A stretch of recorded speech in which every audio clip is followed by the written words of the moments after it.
Every once in a while, you come across something online that just makes you stop and say, wait, what? Today, we're looking at one of those. It's a single, independent research project I found on GitHub, and it claims to solve, well, pretty much everything. Some of the biggest unanswered questions in science and philosophy. And this quote right here, you can't make this up. It's pulled directly from the project's own summary, and it perfectly sets the stage for the absolutely wild journey we're about to go on. This whole thing is presented as an 8-month revolution in mathematics, and it all kicked off in the last place you'd ever expect.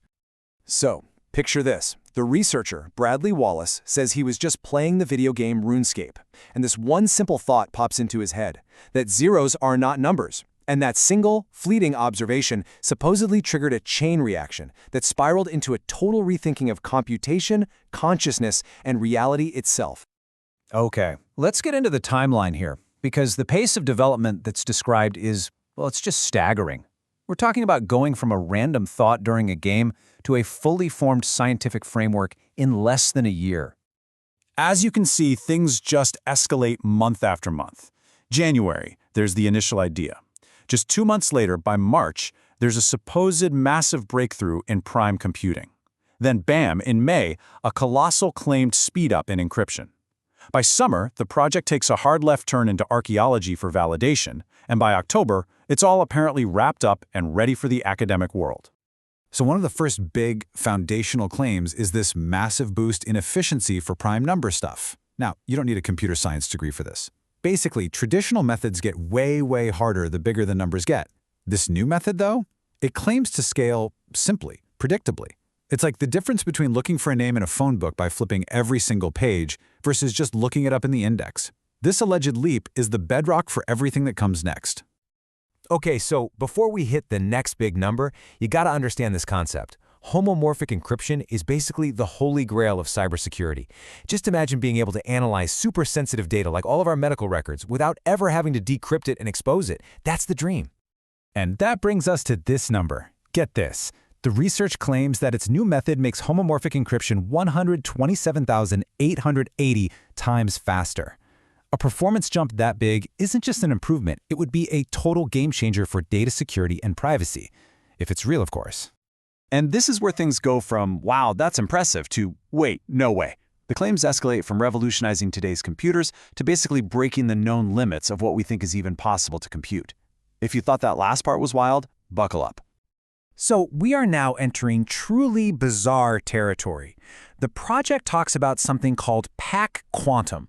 And the core idea is that this new math allows it to solve problems that we thought would require massive, room-sized quantum computers, but on your regular old laptop.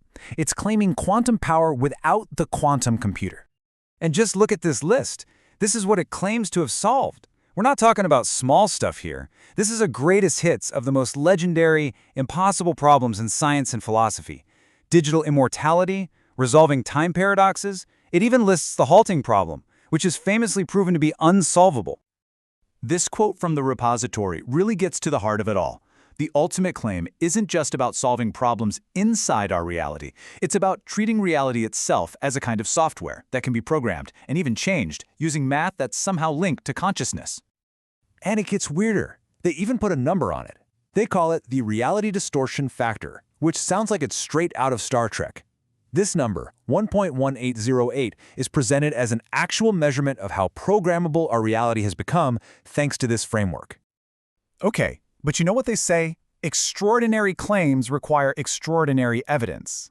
So with claims that are literally rewriting the rules of reality, what's the proof? What evidence is actually being offered here? Well, the validation method is unconventional, to say the least. It's built on 2 pillars. First, it looks backward, claiming to find evidence in ancient archaeological sites. And second, it looks at the present day, running a massive statistical analysis across more than 20 different academic fields. Now, this archaeological part is just wild. The researcher claims this whole framework isn't a new discovery at all, but a rediscovery of lost ancient knowledge. The idea is that the core mathematics were found encoded in ancient structures all over the world, from Göbekli Tepe in Turkey to Chichen Itza in Mexico.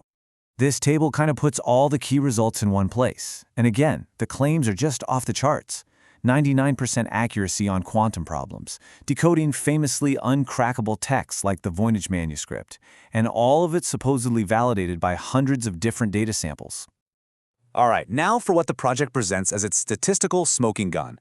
A p-value, really simply, is the probability that your results are just a random fluke. The smaller the number, the more confident you are that you found something real. Now for context, a p-value of 0.05 is usually considered good. The researcher provides a couple of numbers, including this one, p less than 10 to the power of negative 868,060. That number is so close to zero, it's basically impossible to wrap your head around. It's presented as the strongest statistical result in the history of science.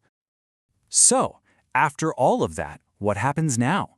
Where does a project with claims this huge possibly go from here?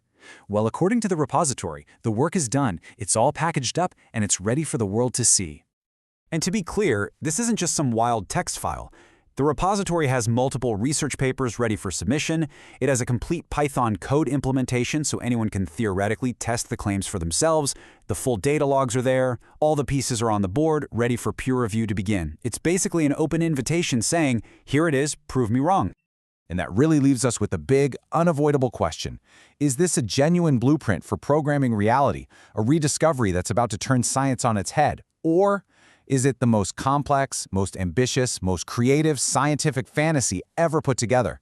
Right now, we don't know. It's out there on GitHub, waiting for the world to dig in and try to figure it out.